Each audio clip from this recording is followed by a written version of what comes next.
In this video, we're going to learn about environment. What are the different components of an environment? Then we will also learn what is an ecosystem and how an ecosystem is different from an environment. We'll also see different types of ecosystem. So overall, this video is going to be interesting and we'll learn a lot about environment and ecology. So let's begin with understanding what is meant by environment. Now, when we look at the term environment, it basically means the things that we have around us, the surrounding. So environment is the total of all the material. It could be both living as well as non-living materials that are around us.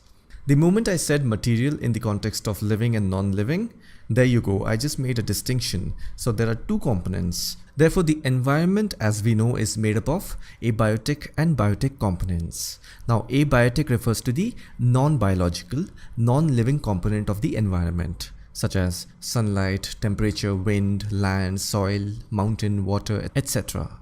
And biotic refers to the biological, living component of the environment, such as plants, human beings, animals, and microorganisms. So abiotic is the non-biological, non-living component part of the environment, and biotic is the biological, living component of the environment. Please remember this difference. So now that you know the biotic and abiotic component of the environment, another thing that you have to understand is that our environment has three domains. Actually, it has four. I'll talk about the fourth one in a moment. But as of now, we'll just go with three domains. And these three domains are lithosphere, hydrosphere, and atmosphere. The lithosphere refers to rocks and minerals, which is basically the land on which we stand. It comprises of the crust and the upper mantle. Then hydrosphere is referred to the liquid water component of the earth. It includes the oceans, seas, lakes, ponds, rivers, and streams. The hydrosphere covers about 70% of the surface of the earth, and it is the home for many plants and animals. The third one is the atmosphere. You remember this picture, different layers of the atmosphere? It is a thin layer of gases that exists above our planet's surface. It acts like a shield which doesn't allow some life essential gases like oxygen to go out in the space. Likewise, it also prevents the incoming harmful rays of the sun to reach the Earth's surface. The atmosphere is an important part of what makes Earth livable. So in short, we refer these three domains as sea, air, and land. Now there is a fourth domain and a very important domain that forms the environment. It is called biosphere. It consists of living organisms from human beings to animals to plants to bacteria to multicellular organisms. Basically, it includes all the living components of the earth. Now, the unique thing about biosphere is that it interacts with other components of natural landscapes such as land, water, and soil. They are also influenced by the atmospheric elements such as the temperature, rainfall, moisture, and sunlight. So basically what I'm trying to say is that these four domains uniquely interact with each other. They adjust in such a way that it makes life on Earth possible. Or in other words, the survival of any living being on the Earth depends upon the interaction of these four domains. So overall, these three domains, that is the hydrosphere, lithosphere, and atmosphere, it forms a triangle, and the entire portion of the triangle, the thing in between, is the biosphere. So in a nutshell, all these four domains have to interact and coordinate with each other.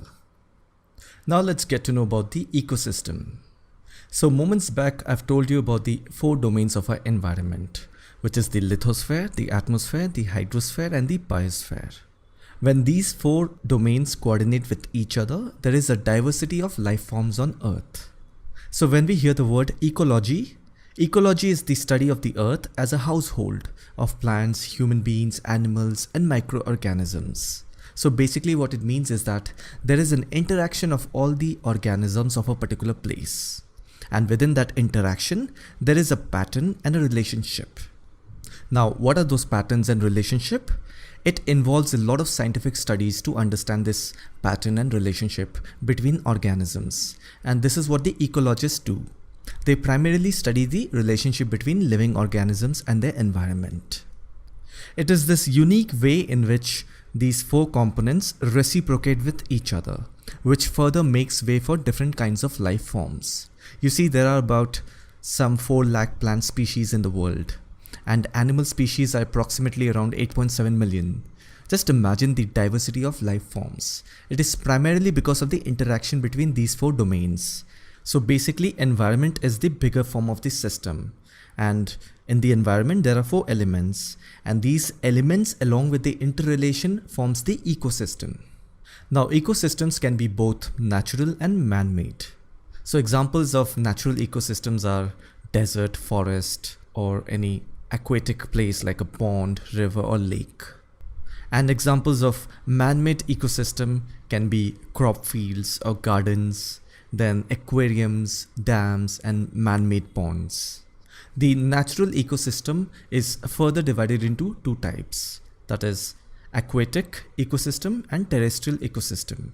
Under aquatic we have the lake, wetland, river, oceans, and under terrestrial ecosystem we have forest, then grassland, then deserts, etc. Let's quickly understand how the ecosystem works. So basically, life is based on energy, right? On Earth, the sun is the primary source of energy. Now, plants turn sunlight into chemical energy through a process called photosynthesis. Then, plants and trees are the energy producers. Herbivores, plant eaters, and carnivores, that is meat eaters, are energy consumers. They take in the chemical energy from sunlight through the food they eat.